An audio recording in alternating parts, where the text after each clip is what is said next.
Hello and welcome to the 2019 Mary Stodowska-Curie Individual Fellowship webinar. My name is Geraldine Canny. I'm head of the Irish Mary Stodowska-Curie Office and National Contact Point. In this webinar, I will provide you with guidance to prepare step by step the different sections of this application. This office is located at the Irish Universities Association and is operated in joint partnership with the Irish Research Council. Funding is also obtained from Science Foundation Ireland. Our missions are threefold. Firstly, to promote MSCA and to provide information to applicants in both the academic and the non-academic sectors, to provide high-quality support and training to applicants, and thirdly, to contribute to related policy initiatives. We are two staff members, Dr. Chiara Loda and I. Here you can see the agenda of today's webinar. Initially, I'll provide an overview of MSCA IF before speaking briefly about intersectoral mobility, the evaluation process, and then going through the different parts of the application in sequential order. The overarching goal of Mary S. Stodowska-Curie actions is to increase human capital and R&I capacity nationally and internationally via high quality training and research career development programs for researchers at all career stages via international and intersectoral mobility. This is a personal fellowship to support a period of mobility, and researchers work either full-time or part-time, with the latter being a minimum activity of 50%. Applicants are experienced researchers. There is no upper age or experience limit. These are fully funded fellowships which support salary, research costs, etc., as will be explained in a subsequent slide. The host organisations, which must have a PIC number, can be in the academic or non-academic sector. And finally, the deadline for this year falls on September 11th at 5 p.m. Brussels time. The goal of individual fellowships is to enhance the creative and innovative potential of experienced researchers who wish to diversify their individual competence in terms of skill acquisition through advanced training, international and intersectoral mobility. Two main requirements determine applicant eligibility. Firstly, with respect to research experience, the researcher or applicant must have at least 4 years full-time research experience or a PhD before the call deadline. Any gaps, career breaks, etc. should be clearly explained and clear to the evaluator from the CV. Secondly, two types of mobility rule apply. Firstly, the general rule, whereby the applicant cannot apply for a fellowship in a country where they have lived or carried out their main activity for more than 12 months in the 3 years prior to the call deadline. Secondly, for some fellowships, the relaxed mobility rule applies, whereby the researcher cannot apply for a fellowship in a country where they have lived or carried out their main activity for more than 36 months in the 5 years prior to the call deadline. Do double check you're eligible before you begin the application and address any queries to the research office or main contact in the host organisation. Now detail the different types of individual fellowships. Firstly, for European fellowships, of which there are 4 types. The standard fellowship is of a maximum duration of 24 months, and the general mobility rule applies. Applicants can be of any nationality. Career Restart fellowships are of a maximum duration of 36 months. Here, the researcher must have taken a career break or worked outside research for at least 12 months in the 18 months preceding the application deadline. The relaxed mobility rule applies. Reintegration fellowships of a maximum duration of 12 months. The applicant must be an EU citizen or long-term resident living and working outside the EU who wishes to return to Europe in order to carry out this fellowship. The relaxed mobility rule applies. Fourthly, Society and Enterprise Fellowships, which are of a maximum duration of 24 months. Here, the researcher carries out their fellowship in the non-academic sector, so in a company, CSO, NGO, regulatory authority, National Archive, or other such organisation. The relaxed mobility rule applies. Now for global fellowships, which have a maximum duration of 36 months. Here the researcher can go to a host organisation in a third country for 12 to 24 months. There is a mandatory return phase to the host organisation of of at least 12 months. The applicant must be an EU citizen or long-term resident of at least 5 years in a member state or associated country, and the general mobility rule applies to the third country host only. Please note that a secondment can take place at the start of the action, where a maximum of 3 months may be spent at the beneficiary or partner organisation before going to the third country. So in the case of an Irish applicant, they can stay at an Irish university or IOT for 3 months prior to going abroad to the third country for 24 months and then returning for the final 12 months to the host organisation or beneficiary in Ireland. This slide displays how the IF process works. Firstly, for European fellowships, the researcher applies with the European host. The host or beneficiary signs a contract or agreement with the EC. The host claims the grant and employs the researcher.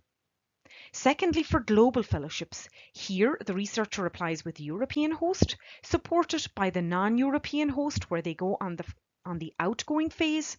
The European host or beneficiary signs a contract with the EC, and the non-European host signs an agreement with the European host. The European host claims the grant and employs the researcher, also whilst they are seconded to the non-European host. Here, the IF funding model is shown. No budget is required during the application stage. It is automatically calculated when the number of months are entered. It is divided into researcher costs, here shown per month, as well as institutional costs, also shown per month. The family allowance is calculated for those who are married or in a permanent partnership at the time of application. This is not modified after the commencement of the fellowship. Rates in the table are inclusive of employers' costs, and a country coefficient applies to the living allowance. For Ireland, this is 115.6%. And here you can see then the estimated gross salary. This will obviously differ from country to country. This slide shows the success rates for Ireland and EU-wide for the 2018 call. As can be seen, we did quite well, in particular for the global fellowships. In addition, the career restart and reintegration fellowships should be considered as they are more highly weighted. Furthermore, the success rate for resubmissions was 22% as compared to the EU success rate of 12.3%. There are two sectors in MSCA. The academic sector is composed of higher education institutions, public research organisations, and private and non-profit research organisations. The non-academic sector comprises industry, SMEs and MNCs, CSOs, NGOs, charities, regulatory bodies, national archives, and government and public sector organisations. Strong participation by the non-academic sector must feature in your proposal in order for it to be successful. This intersectoral activity can be carried out in different ways. Firstly, by doing secondments. This means spending time in another organisation during the fellowship as part of the research project, maximum 6 months. Here, the applicant receives hand-on training in research and transferable skills. Secondly, by carrying out short visits, which are short-term in days. These comprise spontaneous trips outside your organisation with the purpose of data collection, shadowing, training workshops in the other sector, etc. Thirdly, co-supervision is an integral part of such applications, as there is almost always an additional supervisor with expertise which will complement that of the main supervisor. Fourthly, by spending time in an entity with a capital or legal link to the beneficiary. For example, your host might be connected to another entity in which you can spend time. For example, a spin-off company, which is still part of a university. Please note that this does not constitute a secondment. During European fellowships, the applicant can be seconded to any host organisation in Europe. Ideally, a secondment should take place in a different sector, i.e. academic to non-academic and vice versa. As mentioned, for such fellowships, in this instance, the maximum secondment duration is 6 months, which can be split into shorter periods, but please ensure not to include too many secondments, as this could be seen as not feasible by evaluators. And do specify the host organisation for the secondment in the proposal. Part B1 and Part B2 templates. Please do adhere to the templates. Part B1 comprises the Excellence, Impact and Implementation section, which is of course evaluated. This section may not exceed 10 pages, as evaluators will disregard any excess pages.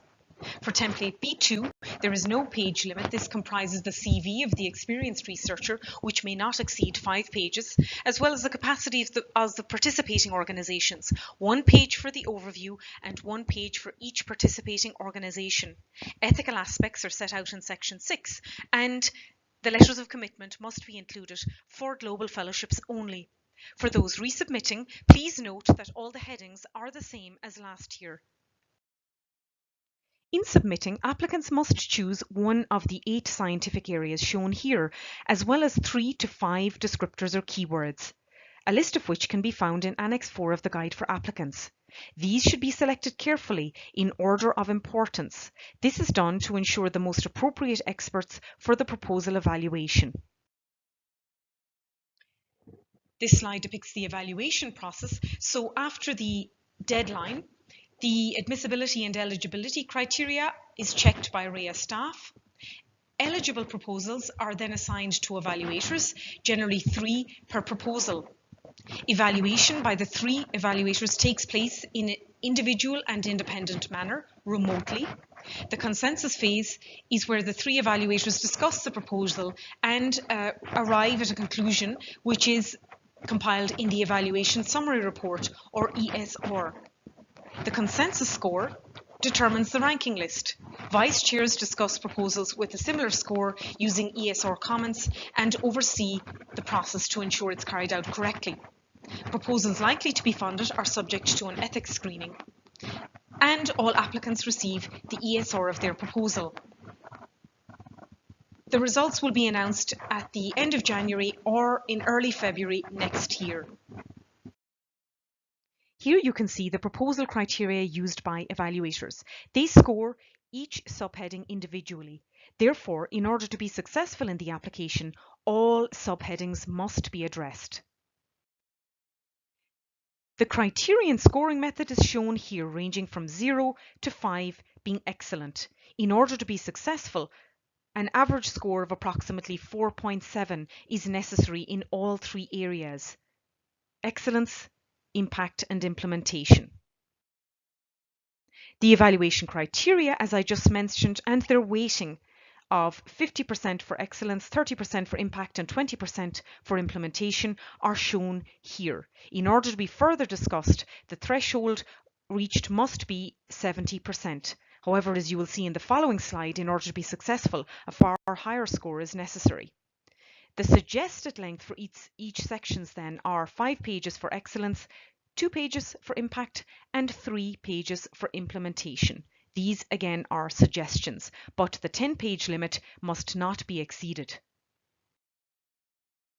The cut-off scores for these competitive fellowships for the European Fellowship and the Global Fellowship for the individual panels is shown in this table. This is for the 2018 call, and as can be seen at the bottom of the table, the threshold remains somewhat lower for the Society and Enterprise Fellowships, where the beneficiary is in the non-academic sector.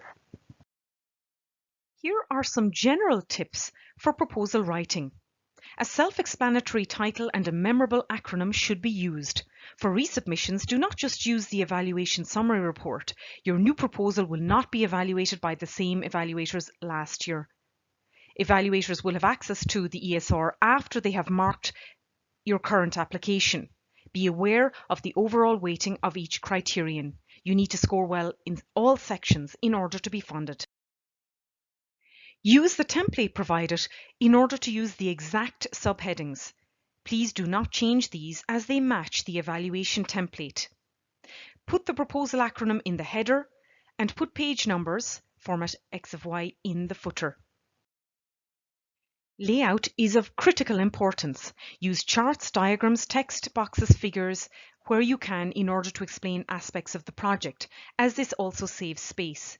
Using tables when appropriate is also an effective means to present information in a condensed manner and in addition save space. Do use the correct font size, line spacing, etc. as indicated in the guide for applicants, and ensure any colour diagrams, etc. are also understandable when printed, also in grayscale.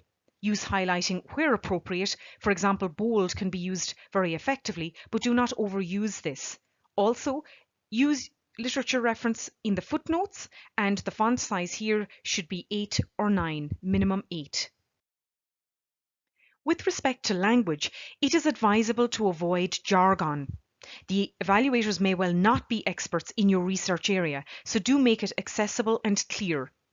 Explain any abbreviations, use simple clear text and avoid long sentences. Additionally, avoid too much repetition and refer to other parts of the proposal where necessary. Do not copy and paste information, rather tailor information to fit with your proposal, which is an individual document. Be consistent in the terms used. For example, you can talk in the first or third person, but be consistent throughout the proposal. Now we start the actual proposal subheadings themselves, commencing with excellence and subheading 1.1, quality and credibility of the research or innovation project, level of novelty, appropriate consideration of inter or multidisciplinary and gender aspects. Here for quality of the R&I action, the introduction to discuss the state of the art and specific objectives. Here, given that one goes straight into the excellence section, it is important to start with the overall aim of the individual fellowships and to provide a nice introductory paragraph to the evaluator from the beginning. Here, introduce yourself, the applicant, supervisors, host organisation, and for global fellowships you can include the third country partner organisation and the secondment organisation or organisations if relevant. Explain the importance of the research being carried out and how it addresses a challenge or priority at a global or European level. Do write in a style that is accessible to the non-expert, and again use figures, tables, charts or diagrams to illustrate where appropriate. To describe the state of the art, break it down into separate short paragraphs. Each paragraph could relate to a research objective. For each paragraph, briefly outline the current level of knowledge in the research area using up-to-date references. If there is state-of-the-art work being carried out by your supervisor or institution or by you, then mention this here. Some applicants may choose to include preliminary data here. This, of course, can be done as long as the page limits are respected. Finish each paragraph with a bold text box statement of how the project is progressing the area beyond the current state of the art. Now for specific research objectives. These should give the evaluator an insight into what research is going to come out of this project. Research objectives should show how this research will go beyond the state of the art described, and each objective should correspond to the research work packages. As such, the objectives should be numbered appropriately and include the corresponding work package in brackets at the end of each objective. For the research methodology and approach, in this section you should describe how the research will be carried out using state-of-the-art techniques, method, equipment, etc. Be careful here, as you do not have space to describe everything in detail. In the next slide, I'll show you how you can effectively complete this section whilst saving space. Break this section up into short paragraphs or bullet points to describe the steps or methods you will take to achieve the research objectives proposed. Highlight the experiments, blocks of work to carry out, techniques and equipment that will be used. If a secondment or short visits are included, be specific about why they are needed in terms of the work being carried out. And for each method or steps described, put in brackets the research work package it relates to. Again, you do not need to go into detail here, as the work plan relating to the specific work package will be described in detail in section 3.1. With respect to originality and innovative aspects, here it is advisable to provide bullet points on the original aspects of the proposal. Examples that could be used are given here. It is important to demonstrate how the research being carried out goes beyond the discipline that is strictly yours. Highlight the key interdisciplinary aspects of your proposal, such as the research methodology used, supervision with complementary expertise, dissemination methods, etc. Gender is an important cross-cutting issue for all H2020 applications and should not be forgotten. You should describe any gender aspects in relation to the research you'll carry out. How will you analyse or take into account the possible differences between males and females in the research and innovation content of your project? Here, we advise you to consult this particular web page, which gives various useful tips and resources. The Yellow Window website also provides useful toolkits and training to describe the gender dimension in diverse areas of research. Now for section 1.2, quality and appropriateness of the training and of the two-way transfer of knowledge between the researcher and the host. The quality and appropriateness of the training section should be broken up into two parts. Firstly, explain how the experienced researcher will gain new knowledge during the fellowship at the host organisation. This is transfer of knowledge to the researcher from the host. Also, the applicant should outline the previously acquired knowledge and skills that he or she will transfer to the host organisation. This is transfer of knowledge to the host from the researcher. For global fellowships, it should be explained how the newly acquired skills and knowledge in the third country will be transferred back to the host institution in Europe during the incoming phase. Firstly, for transfer of knowledge to the researcher from the host, the applicant should describe how he or she and their supervisor will develop a personalised career development plan at the beginning of the fellowship. There is no need to include this plan in the application, but do refer to it and describe how it will be used during the fellowship, and describe the main elements or headings therein, such as description of the researcher's training and career needs, planning for publications, and participation in conferences. Also, provide training objectives which should focus on how you, the applicant, achieve the various types of skills. There are three types.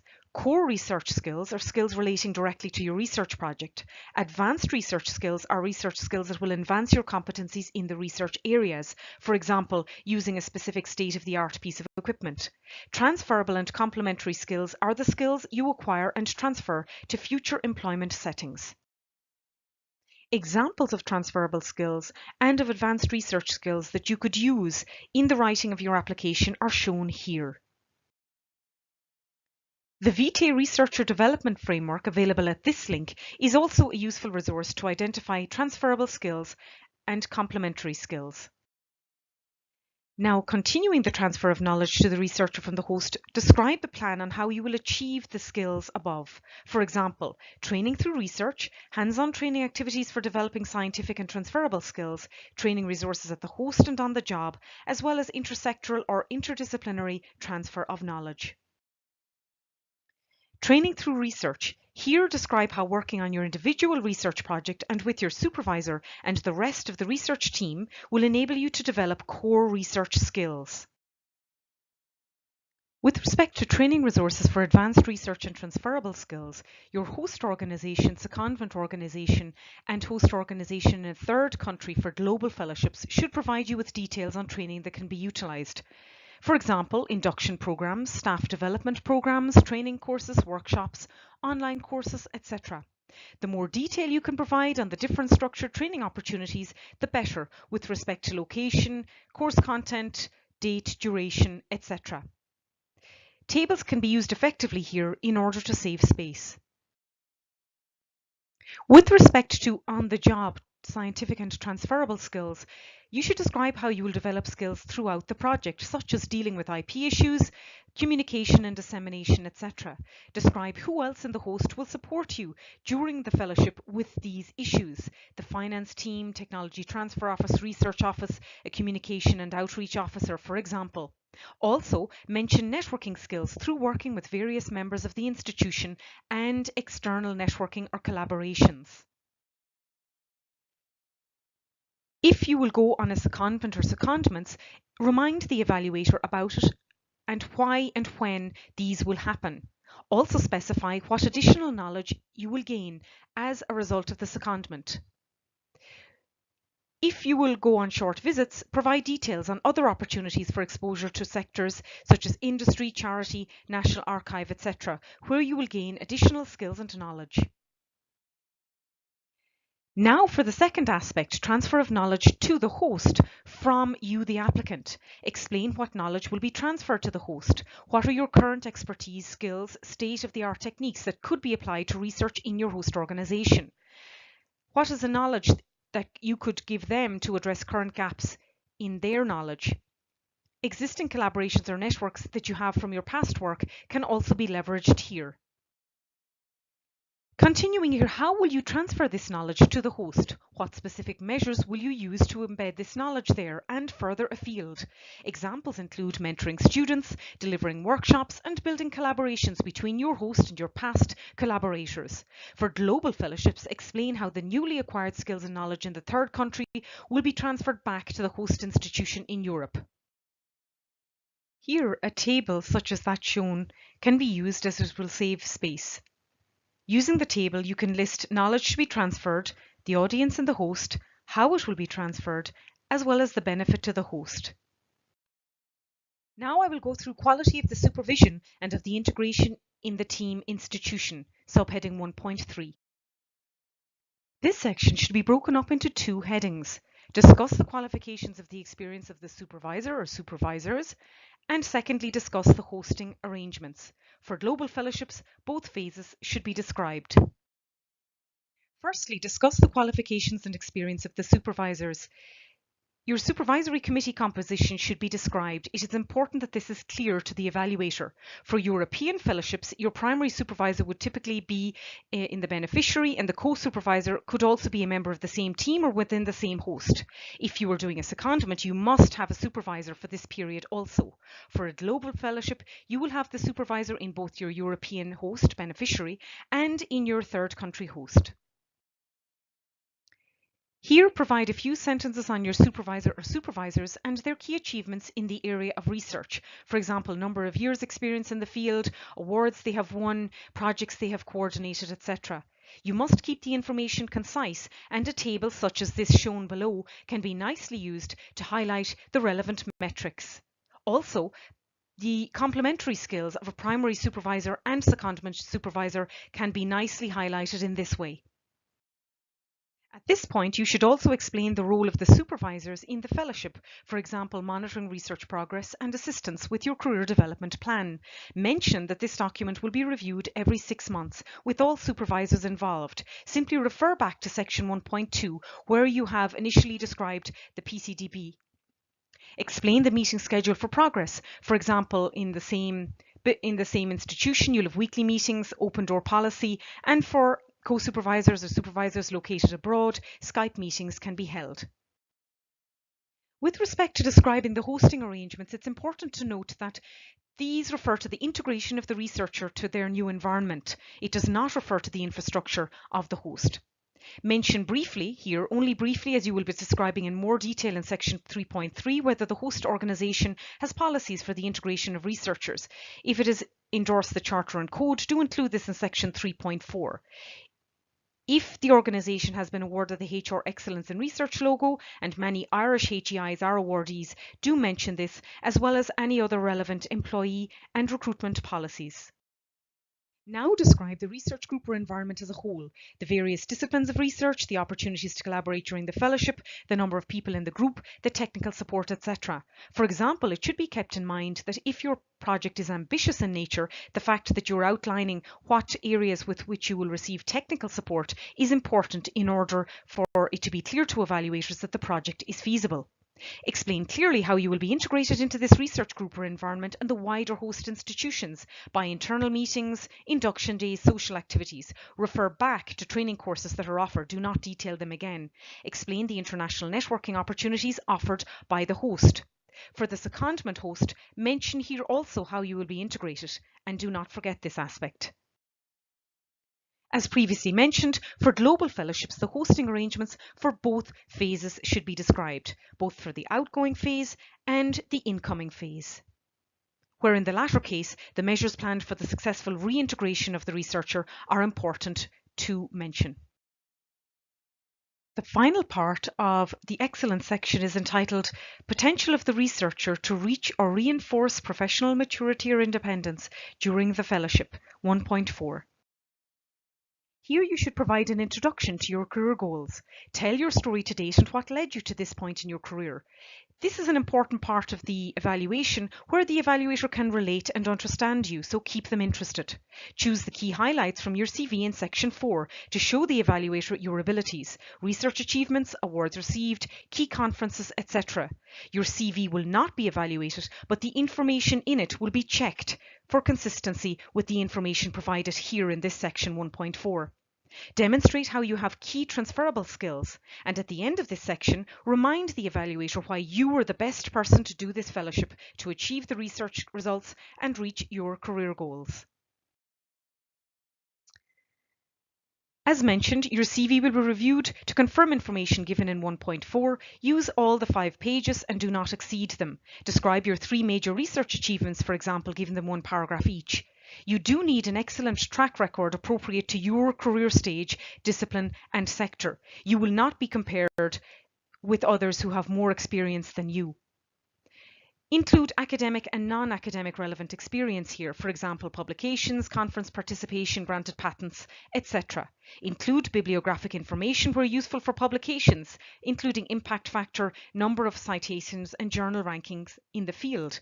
If you are not the first or lead author on publications, briefly explain your contribution.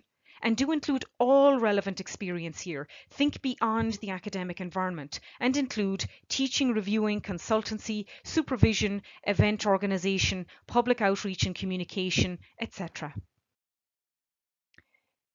Now for the impact section of the proposal, this is divided into 3 subheadings. It is important to demonstrate in these sections the expected impact for the fellowship as outlined in the MSCA work programme.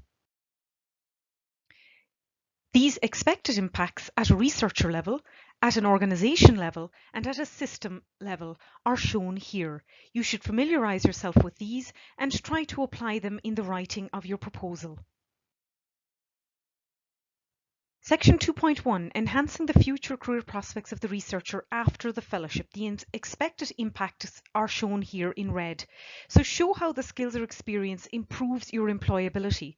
Refer to specific policies or articles of relevance to your area, which call out for better skills or knowledge in this sector. Give specific examples of your career opportunities in the academic and non-academic sectors and why would the skills and experiences acquired during the fellowship benefit such employers, for example, contributing to better quality research and innovation. Describe the impact of the collaborations made during the fellowship. Highlight the impact inter-sectoral and interdisciplinary collaborations during the fellowship. For example, collaborations made will allow for a higher impact R&I output on your future work, thus more knowledge and ideas converted into products and services. If relevant, concisely describe the impact of improving gender balance in your sector. You may find useful statistics at this link. How will your research contribute to the knowledge-based economy and society? Remind the evaluator about the importance of your research in addressing a challenge or priority at a European or global level. Use numbers to highlight the problem and, if possible, refer to important policies and the UN Sustainable Development Goals, pinpointing where your research is applicable. How will the skills you develop allow you to address an element of the problem or challenge after the fellowship? Now for section 2.2, quality of the proposed measures to exploit and disseminate the project results, which should be split into these 2 headings. As an introduction to this section, remind the evaluator what the key project results are. You need to do this initially so that you can thereafter describe how they will be disseminated and exploited. Examples of outputs include a prototype, new guidelines, standards, feasibility studies, etc. Firstly, how will you disseminate the project results to target audiences? And these are expert audiences. Describe who the target audiences are and what dissemination activities you will use. In the second section, you should describe how the project results will be exploited, outlining what the benefit of exploiting results is and how the results of the project will be exploited. Here, firstly, describe the target audiences for your results, expert audiences. Specific examples must be given. Who will be interested in the results described and why? What is the benefit to them? Use a diagram such as that shown here to describe all of the different target audiences. In any case, this can be of use to you to carry out an exercise in order to visualize these expert audiences, such as specific industries, associations, types of policy makers if you're going to compile policy documents, regulators, etc. Do not confuse this with the public outreach. Secondly, describe the dissemination activities to ensure that this audience learns about the research results. Use examples such as conferences, industry events, journal publications, workshops, social media, trade shows, book chapters, etc. Any activities should be included in the work package and Gantt chart as tasks. Also, there should be associated deliverables, for example, a publication, a book chapter, etc. Describe each dissemination activity with specific and realistic details using a table such as that shown below. This will allow you to detail the activity, target audience, when this will occur, where, and the metrics. The metrics are quite important to include. Describe the exploitation methods of your project results that will be used and the impact on the target user, society or industry.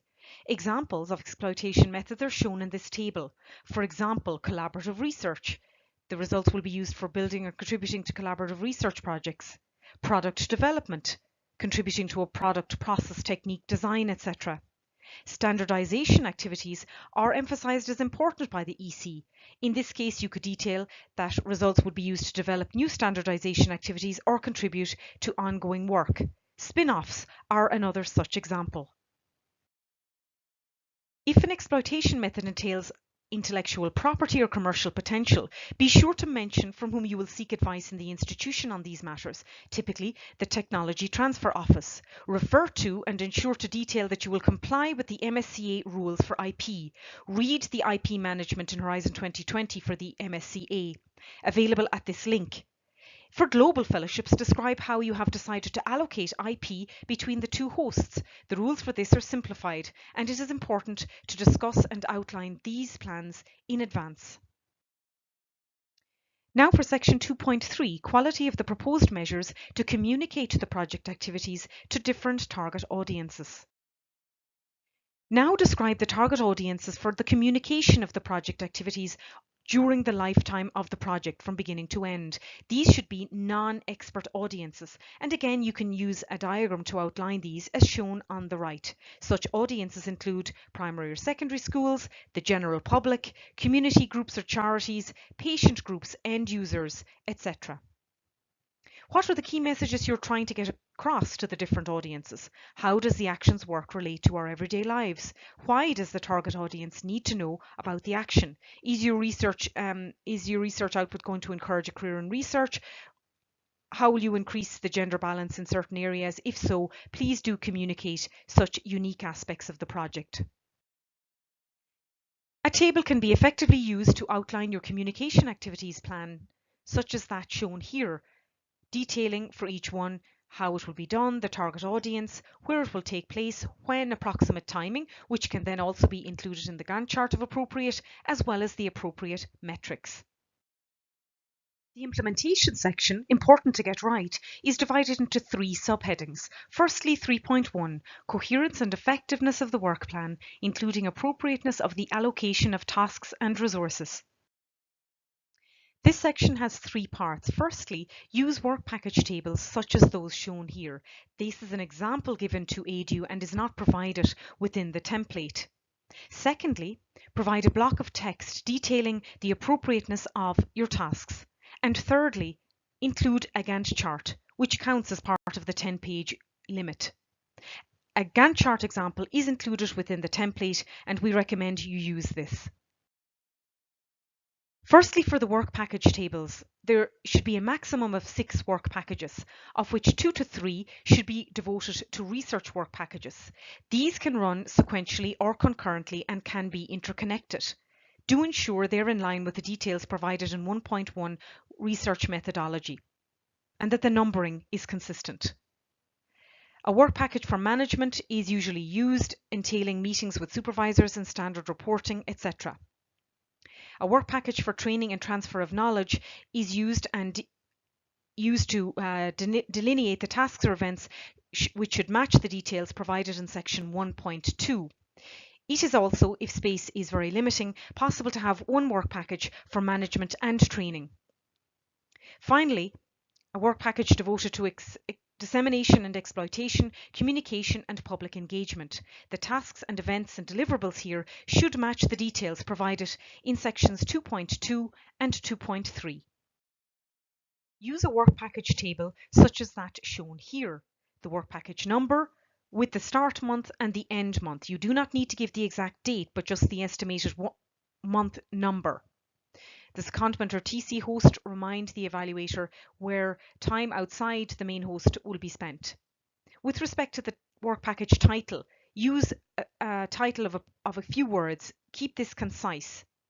The tasks are the steps, events, etc. that you will carry out to complete the work package and should be appropriately numbered as shown here.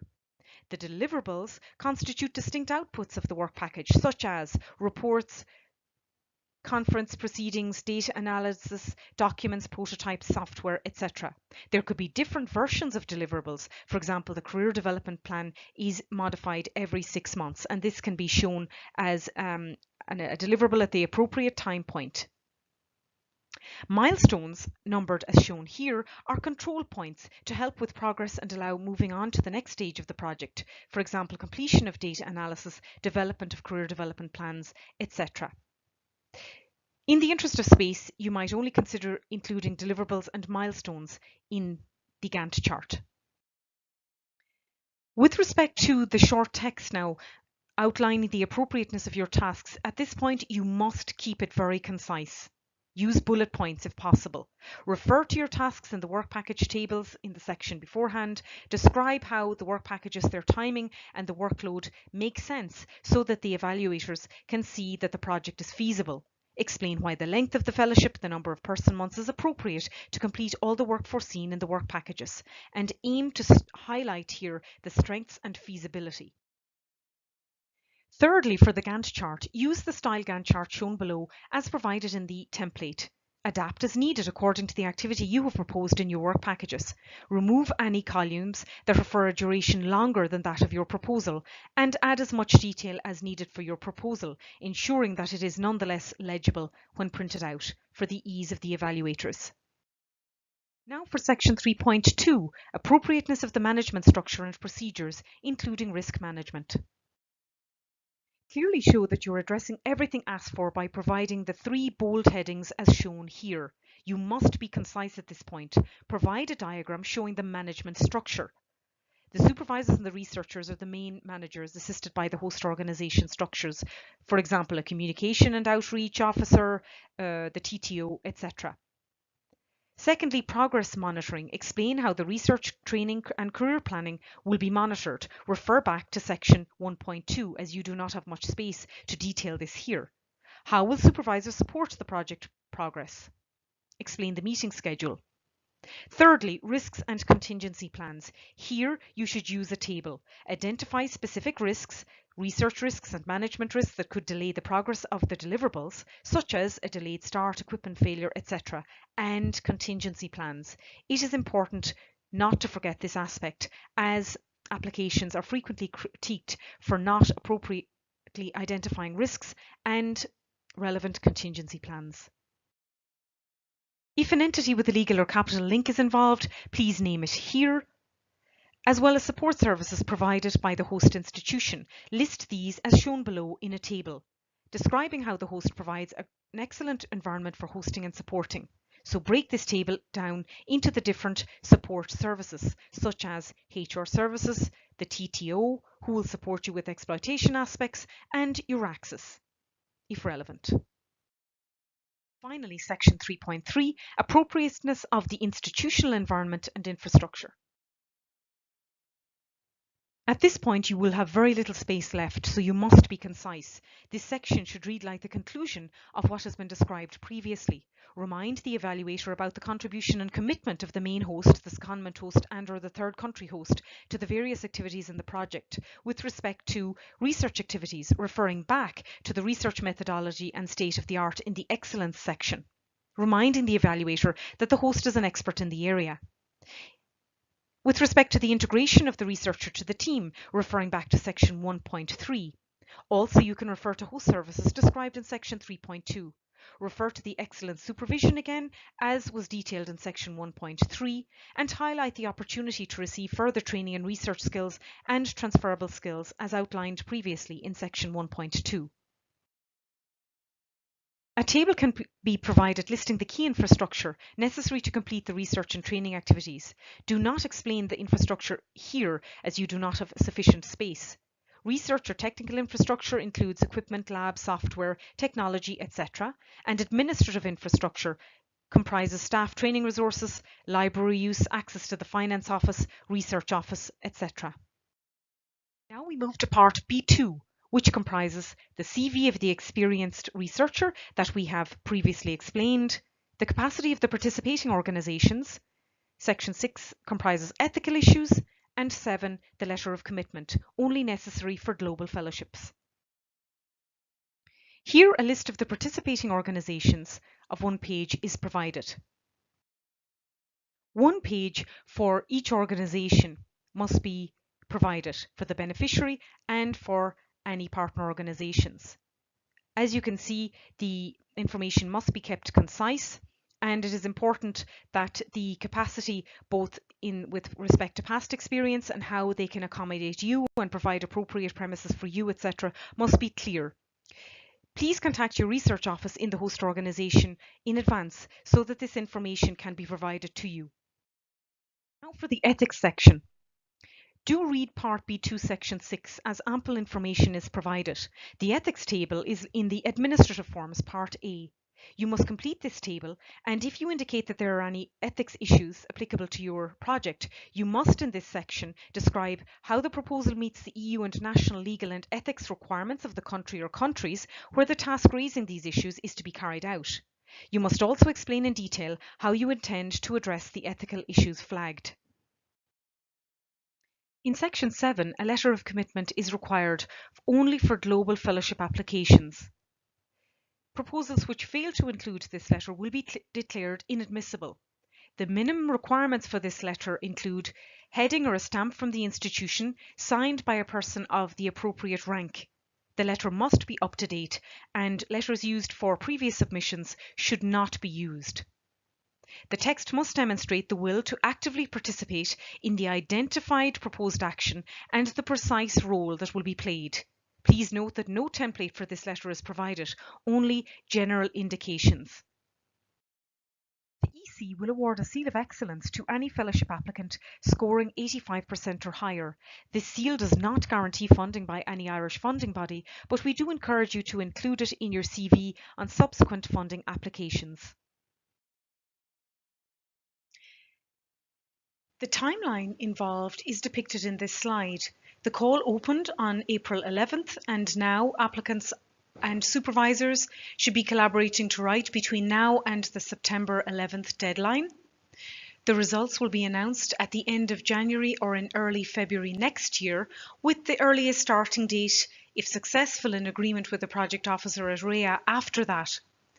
However, it should be noted that the starting date can be deferred to the latest, September 2021. Finally, I would like to thank you for your attention, and I hope this webinar has been useful to you. Here is our email address. However, should you have queries pertaining to your eligibility or the infrastructure and supports available to you with respect to training, TTO, etc. in your future host organisation, please contact them directly. This application is written in collaboration with your supervisor and your future host organisation, and this is important in order to ensure a successful application. On the right, you can see a link to our website. This webinar and our handbook will be available on our events and training webpage in the coming days. Here you can also see a link to our LinkedIn group and to our Twitter account. All the best.